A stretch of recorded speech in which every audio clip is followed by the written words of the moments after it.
manusia makhluk. Ya Khabir, ya Khabir, Allah, Allah, ya Khabir, ya Khabir, Allah, ya Khabir, ya Khabir, Allah.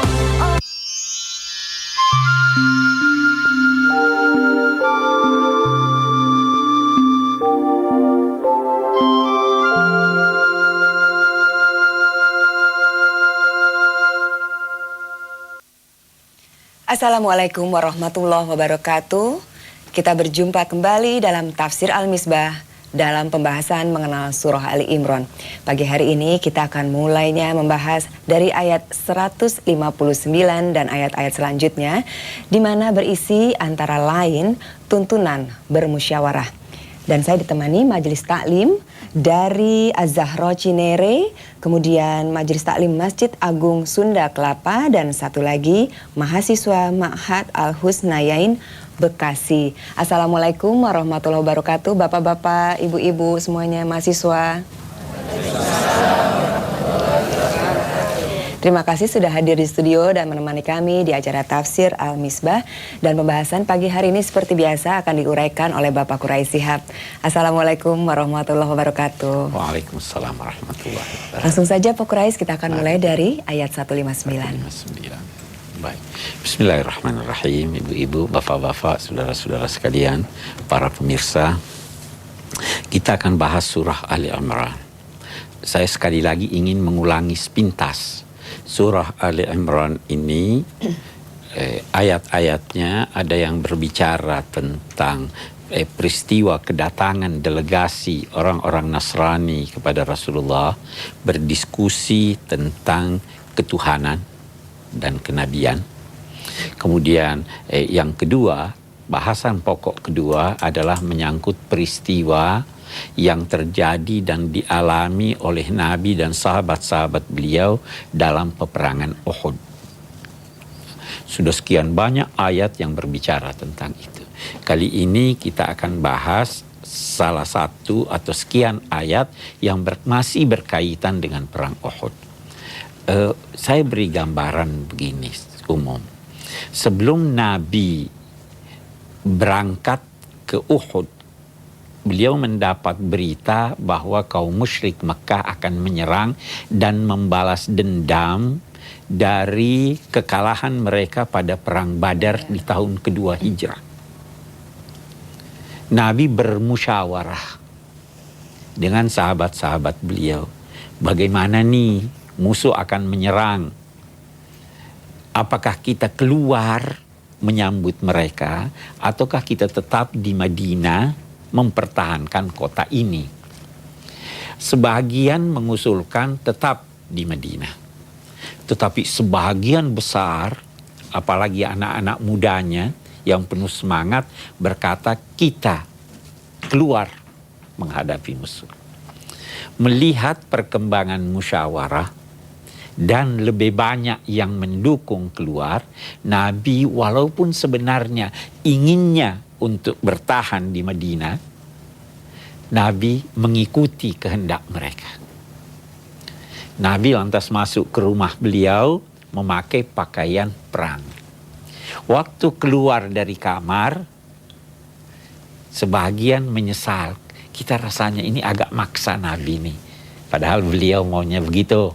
Nah, terus kata mereka, oke deh wahai Nabi, kita bertahan aja di Madinah. Nabi kemudian bersabda, tidak wajar bagi seorang Nabi kalau telah memakai pakaian perangnya untuk dia buka lagi sebelum terjadi perang. Maka mereka keluar berperang.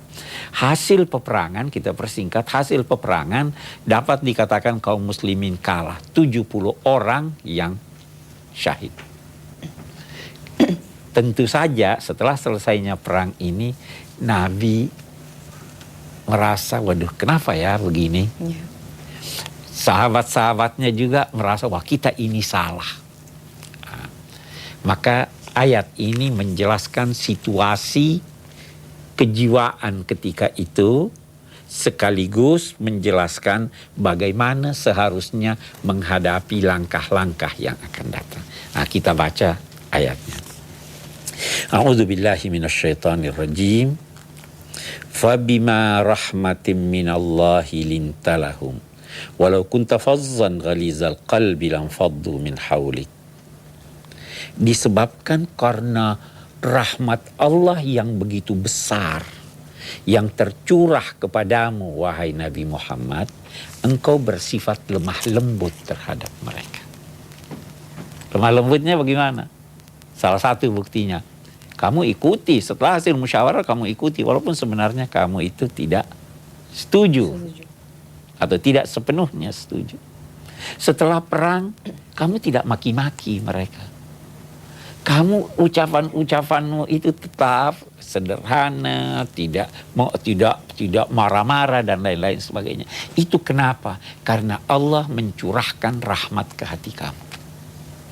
Semakin besar rahmat seseorang di hatinya, semakin rendah hati dia, semakin kata-katanya semakin halus, sikapnya semakin penuh toleransi.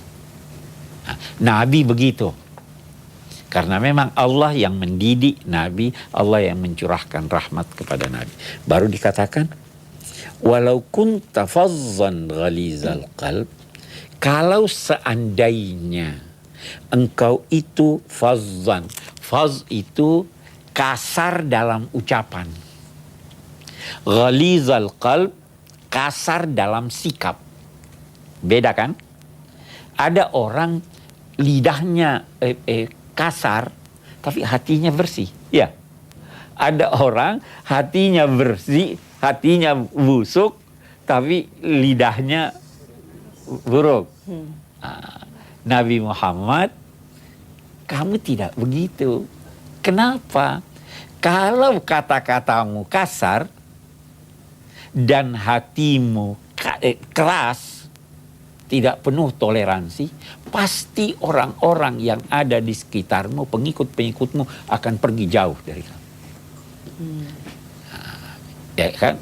Tapi kenapa begitu? Memang Allah memberikan kamu sifat seperti itu. Supaya apa? Supaya tugas-tugasmu sebagai pemimpin umat ini sukses. Fa'fu anhum wastaghfir lahum wasyawirhum fil amri. Karena itu, ada yang salah kan dalam peperangan ini. Ada yang ditugaskan berada di puncak gunung, membela kaum muslimin yang sedang perang di bawah, lari dari posisinya. Karena mau mendapatkan harta rampasan. Allah berfirman, maafkan mereka. Fa'fu anhum wastaghfir lahum, dan mohonkan ampun kepada Allah.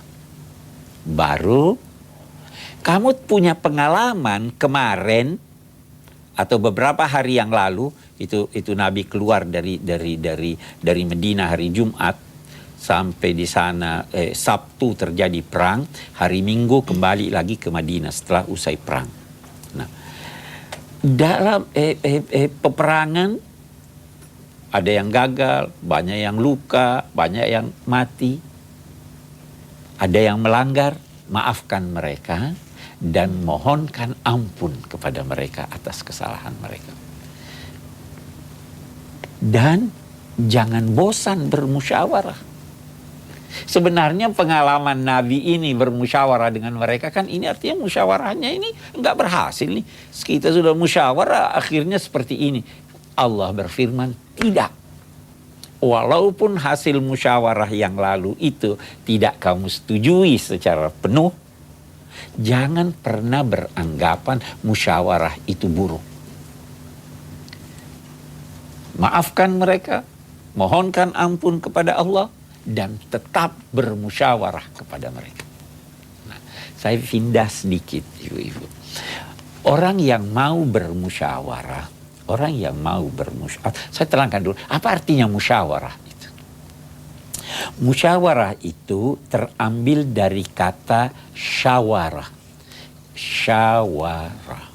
Syawarah itu artinya mencari madu dari sarang lebah. Mencari madu dari sarang lebah.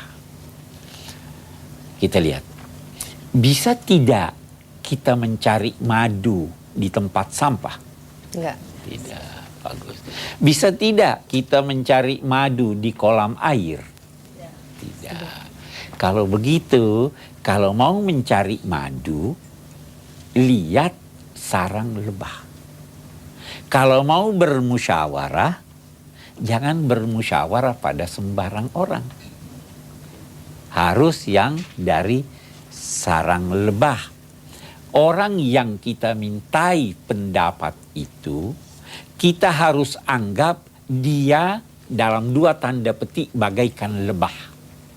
Lebah itu bagaimana? Tidak makan kecuali yang bagus. Ya kan? Iya. Kalau dia hinggap di satu tempat, dia tidak merusak. Dia menghasilkan hal-hal yang sangat manis.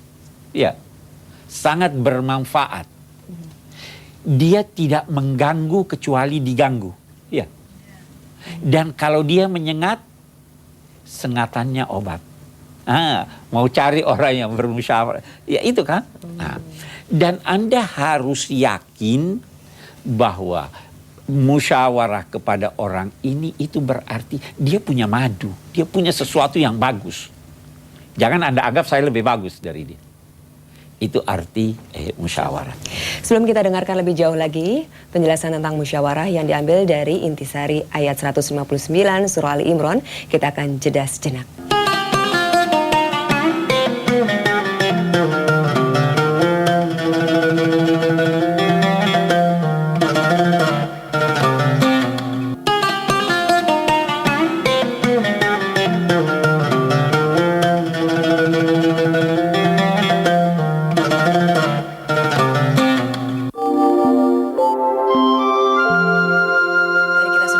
Penjelasan Bapak Quraisy Shihab mengenai musyawarah yang dianalogikan dengan seekor lebah.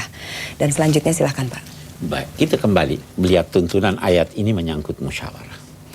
Yang pertama kita kembali kepada ayat kita, fabima rahmatin minallahi lintalahum walau kunta fazzan ghalizal qalbi lam faddu min hawli. Mau musyawarah, jangan jadikan orang yang Anda minta sarannya menjauh dari Anda. Ya kan? Nah, karena itu ucapannya jangan kasar. Bukan hanya ucapan jangan kasar, tapi hatinya harus lemah lembut pada orang itu. Tentu saja kita lihat, boleh jadi dalam musyawarah, dalam diskusi, ada kata-kata yang tidak sengaja terlontar. Iya, ada sikap yang boleh jadi dianggap oleh yang lain, oh ini sikap tidak benar. Maka apa langkah berikutnya yang diajarkan di sini? Maafkan orang itu. Maafkan, cerah enggak sekarang hati? Pikiran jernih atau tidak sudah sekarang? Oke deh, kita diskusi udah jernih. Tetapi jernihnya pikiran saja belum tentu menghasilkan pendapat yang bagus. Dia masih perlu bantuan Allah. Dia masih perlu ilham. Dia masih perlu bimbingan Allah. Bagaimana mendapat bimbingan Allah itu? Baik hubungan dengan Allah. Karena itu sesudah memaafkan mereka, ini sebelum musyawarah nih, sesudah memaafkan mereka, mintakan ampun kepada Allah. Ya Allah, ampuni mereka. Ampuni aku. Biar cerah pikiranku sehingga bisa keluar madu itu tadi. Itu oke. Wasyawirhum fil amr. Setelah musyawarah, musyawarah yang diperintahkan di sini dalam konteks Nabi bukan musyawarah menyangkut ketentuan ilahi. Tidak perlu lagi dimusyawarahkan itu salat subuh berapa. Kalau perlu yang dimusyawarahkan, ketentuan-ketentuan ini bagaimana kita laksanakan. Jadi persoalan-persoalan masyarakat itu yang dimusyawarahkan. Kalau antar keluarga, persoalan keluarga, persoalan anak itu yang dimusyawarahkan. Wasyawirhum fil amri. Kalau sudah musyawarah, sudah ada kebulatan hasil yang dicapai, maka laksanakan. Fa iza azamta fatawakkal 'alallah. Kalau sudah bulat tekad, sudah berusaha mencari yang terbaik dan ingin melaksanakan hasil musyawarah itu, berserah dirilah kepada Allah. Jadi berserah diri itu setelah upaya. Jadi kita dalam bahasa agama ada yang dinamai sebab, ada yang dinamai penyebab. Penyebabnya itu Allah. Sebabnya itu upaya manusia. Berupayalah, tetapi jangan lupa bahwa Allah adalah penyebabnya. Fatawakkal 'alallah, innallaha yuhibbul mutawakkilin. Kalau sudah bertawakal, sudah menyerahkan diri pada Allah setelah upaya maksimal itu, yakinlah bahwa Allah akan memenangkan kamu. Karena itu lanjutan ayat ini menyatakan, iyansurukumullahu fala ghalibalakum. Kalau Allah telah memenangkan kamu, tidak ada yang bisa mengalahkan kamu. Dalam ayat-ayat yang lalu selalu ditekankan bahwa upaya manusia itu hanya sebahagian dari syarat memperoleh sukses. Sebenarnya yang menentukan sukses itu adalah Allah subhanahu wa ta'ala. Sehingga bisa saja kelompok kecil mengalahkan kelompok yang besar. Itu iyansurukumullah fala ghalibalakum wa iyakhzulkum faman dzalladzi yansurukum min ba'di. Kalau Allah membiarkan kamu tanpa pertolongan, kira-kira ada yang bisa memberi pertolongan? Tidak ada. Di sini dia tanya, wa iyakhzulukum, kalau Allah membiarkan kamu tanpa memberi pertolongan, siapa lagi yang bisa memberi kamu pertolongan selain dari Allah? Wa 'alallahi falyatawakkalul mu'minun. Karena itu orang-orang mukmin hendaknya bertawakal kepada Allah. Apa artinya tawakal itu? Apa artinya berserah diri? Itu kan terjemahannya. Tawakal seakar dengan kata wakil. Wakilkan Allah. Kalau saya mewakilkan kepada manusia, kita manusia mewakilkan kepada manusia, kita bisa tarik perwakilan kita. Sudah tidak jadi kamu jadi wakil saya. Iya.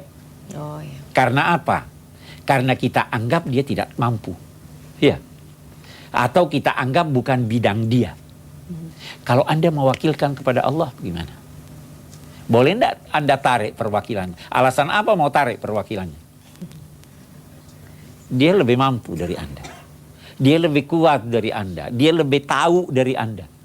Sudah. Kita saja antar manusia biasa, kita berkata begini, saya enggak ngerti persoalan ini. Kamu aja, apa yang kamu katakan baik, saya setuju. Ya kan? Iya. Karena kita yakin bahwa dia lebih pandai dari kita. Dia lebih mampu dari kita. Kalau manusia bertawakal kepada Allah, maka dia serahkan seluruhnya. Itu pasti hasilnya adalah yang terbaik. Tetapi ingat, perintah tawakal ini setelah kita berusaha. Semua perintah tawakal di dalam Al-Quran itu setelah usaha.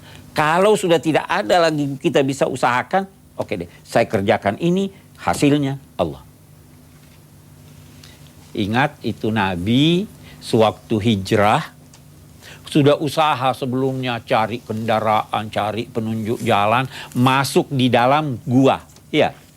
Terus ada orang-orang musyrik keliling di bawah gua itu.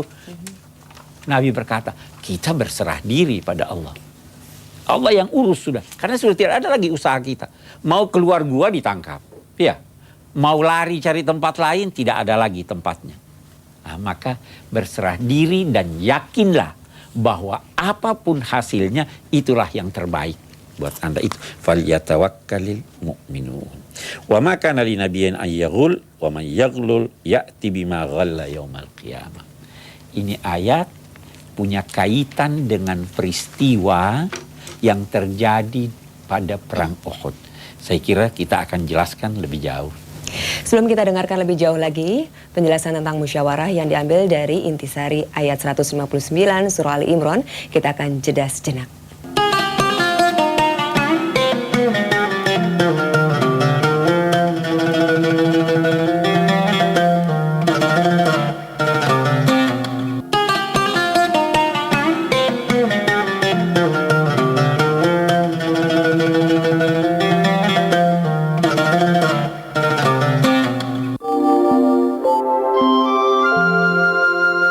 Dalam pembahasan 159 dan ayat-ayat selanjutnya dari surah Ali Imran. Dan sekarang Bapak Quraisy Shihab akan melanjutkan lagi penjelasannya. Baik, kita lanjutkan bahasan kita menyangkut ayat 161. Wa ma kana linabiyyin ayyaghulla wa may yaghlul ya'ti bima ghalla yaumal qiyamah. Kita lihat.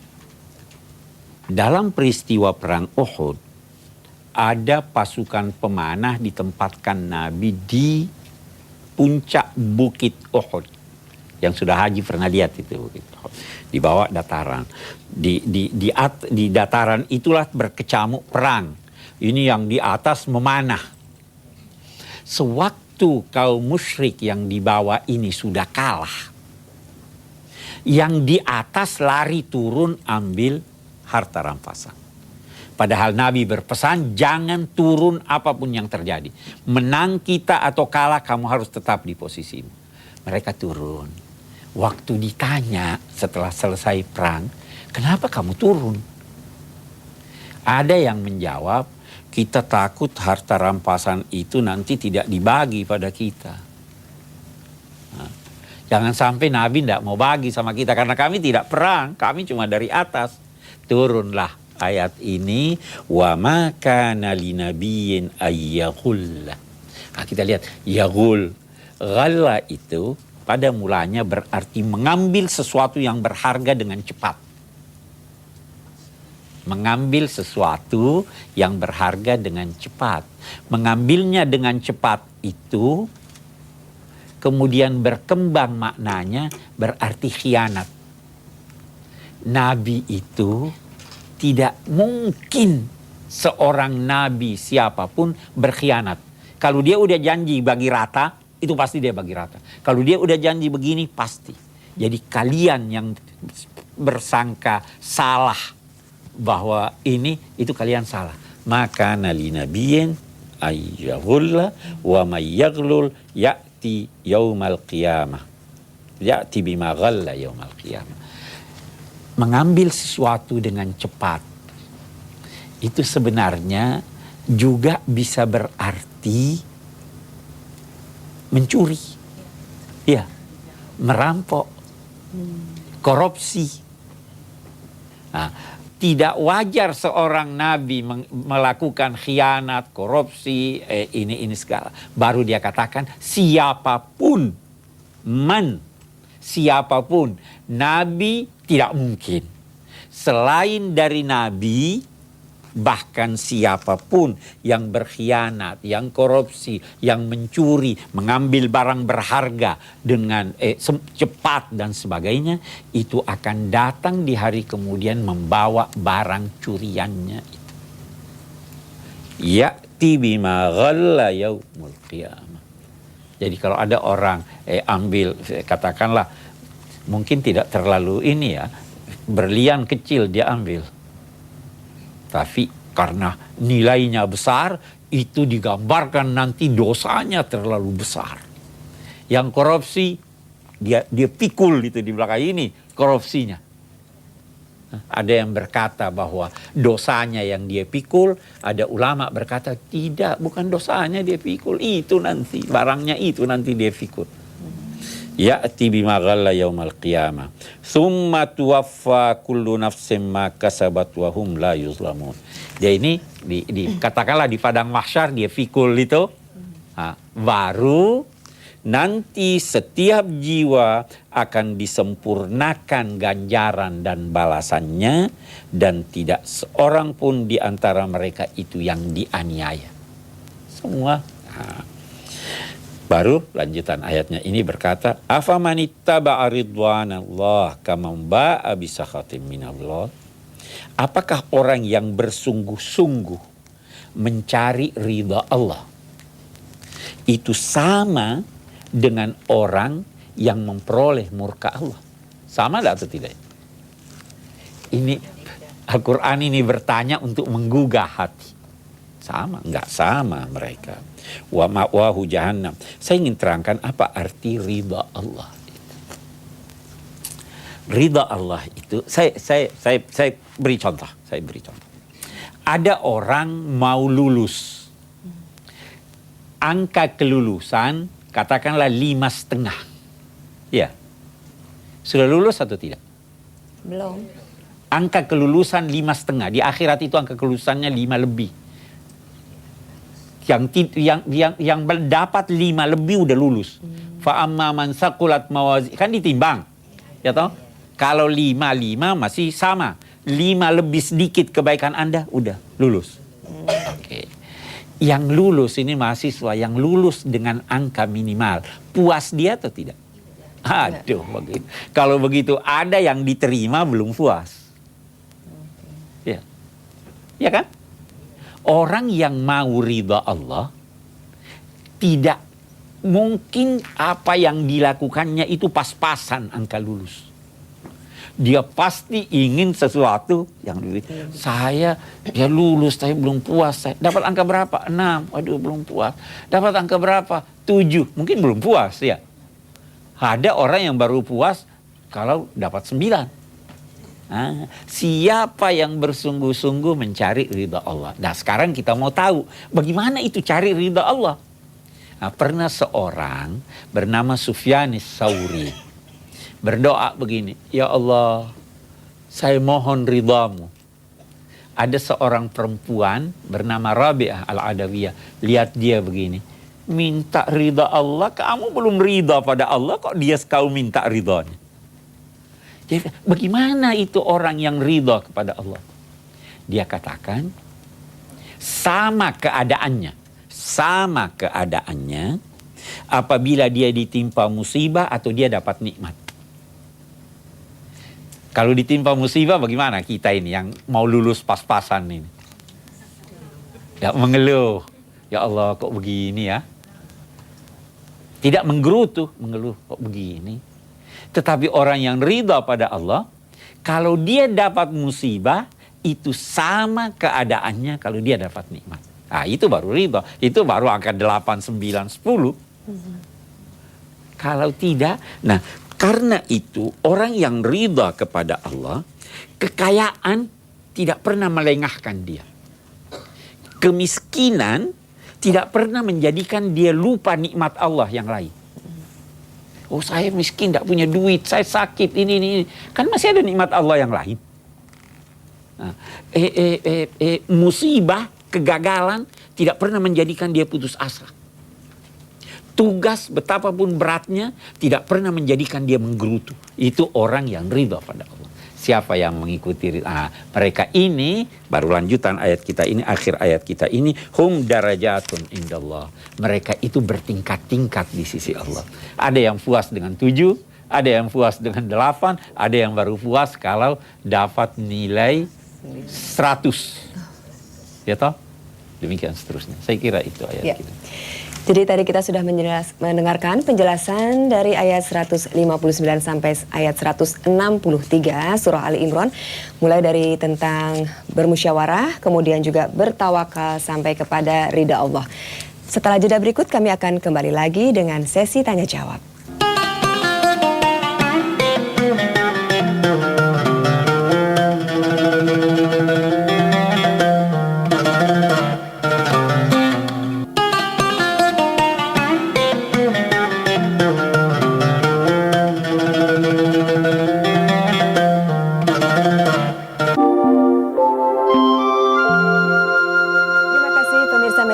Tetap bersama kami di Tafsir Al-Misbah dan sekarang saatnya untuk sesi tanya jawab.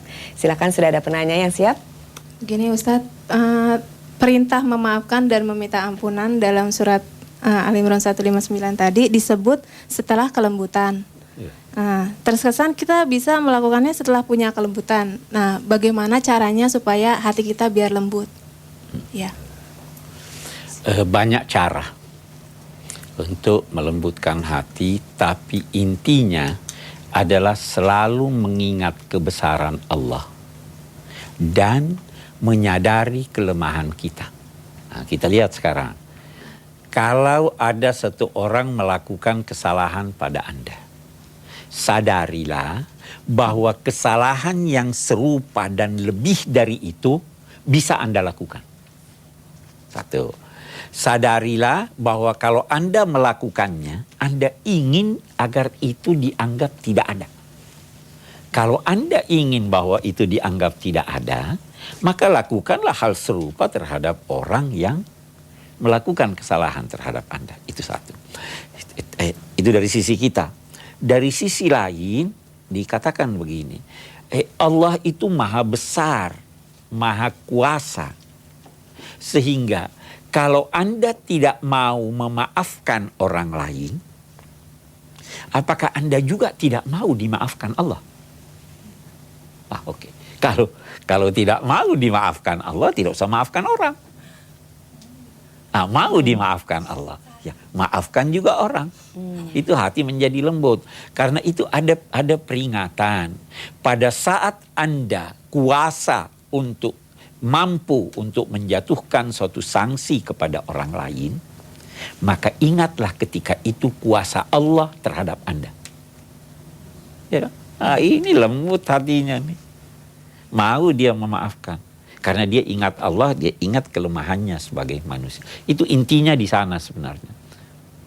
Belum lagi kalau diingat bahwa orang yang memaafkan itu memperoleh ganjaran lebih banyak daripada kalau dia nuntut di akhirat. Ya.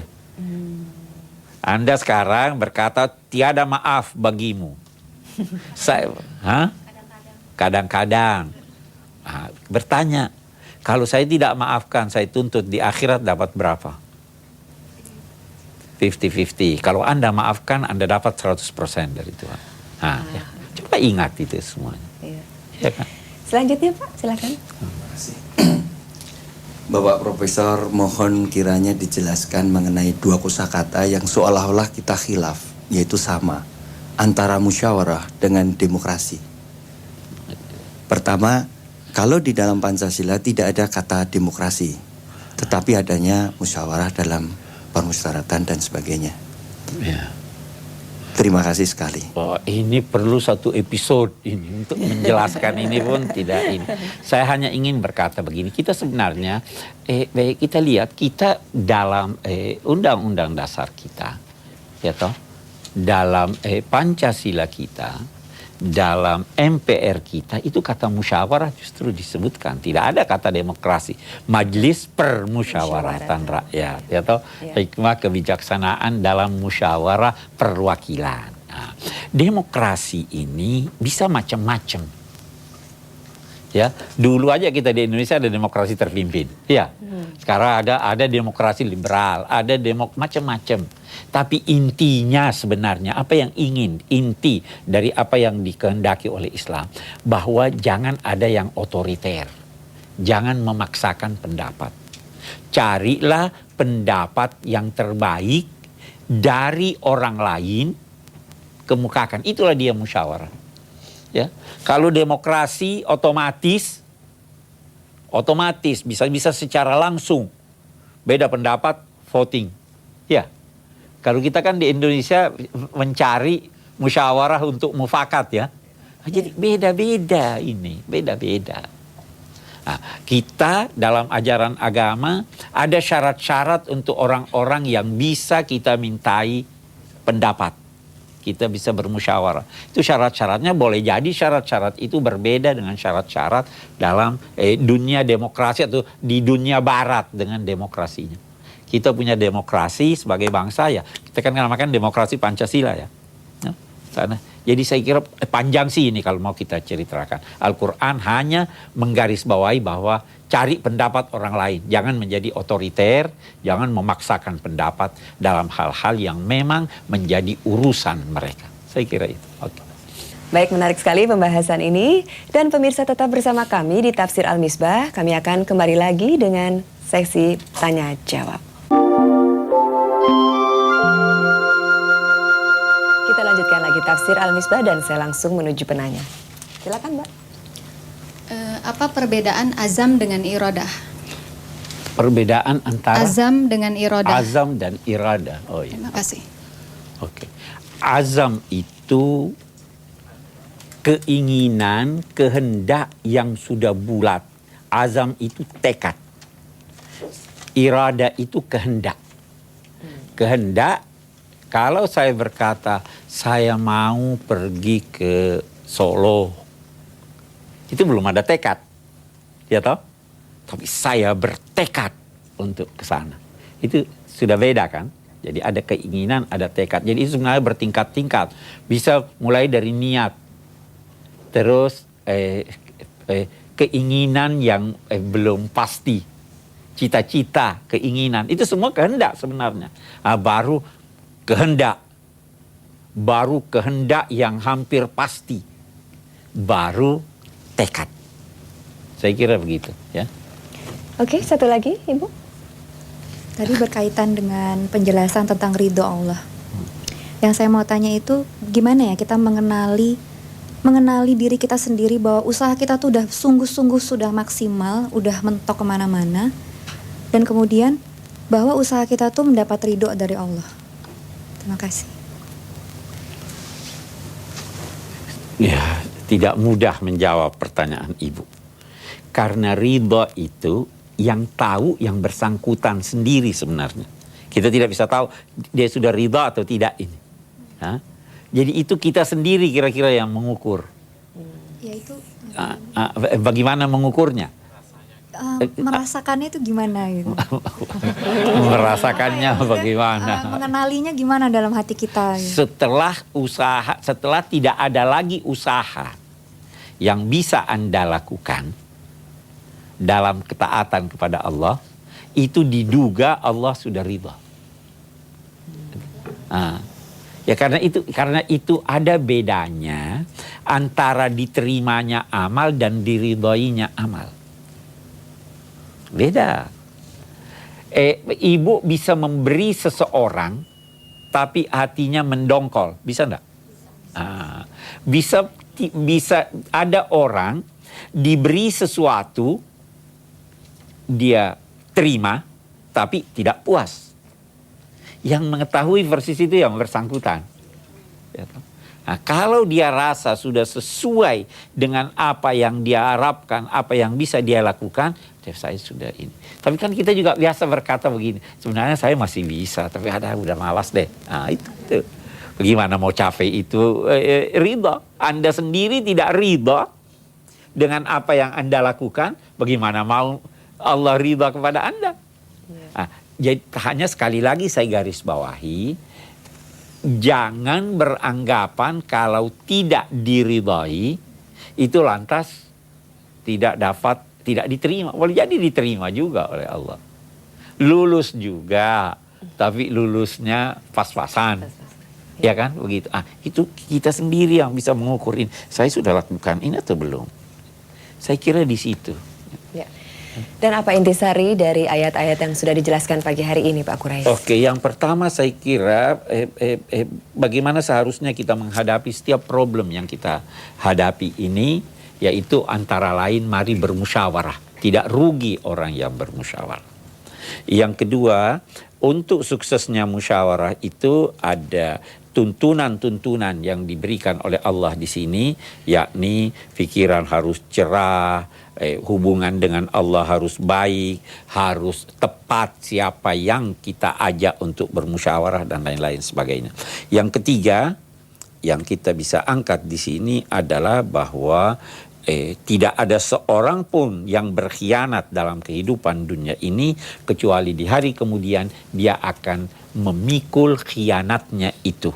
Kemudian akan memperoleh balasan dari Allah Subhanahu wa taala. Yang keempat yang kita bisa ambil kesimpulan adalah bahwa tidak sama orang yang mencari ridha Allah dengan orang yang hanya mau dikabulkan amalnya. Tidak sama orang yang mencari ridha Allah dan orang yang memperoleh murka Allah. Karena keadaan mereka berbeda-beda, maka perolehannya pun di sorga atau di neraka berbeda-beda. Saya kira itu. Ya. Jadi intisarinya adalah ajakan bermusyawarah, dan alangkah lebih baiknya kalau kita bisa terapkan, kita mulai dulu dari skala yang paling kecil, yaitu dalam rumah tangga kita. Esok dini hari saya akan kembali lagi dalam Tafsir Al-Misbah. Tetap bersama kami esok. Assalamualaikum warahmatullahi wabarakatuh. Astagfirullah Rabbal Barroya. Astagfirullah minal khotoya. Astagfirullah Rabbal Barroya. Astagfirullah minal khotoya.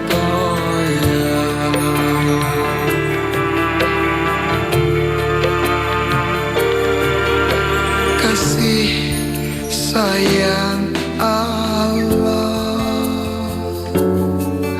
Maha mempesona. Betapapun kita mengkhianatinya, tiada tertutup curahan rahmatnya. Selalu dinanti kembali padanya, selalu dinanti bertaubat padanya.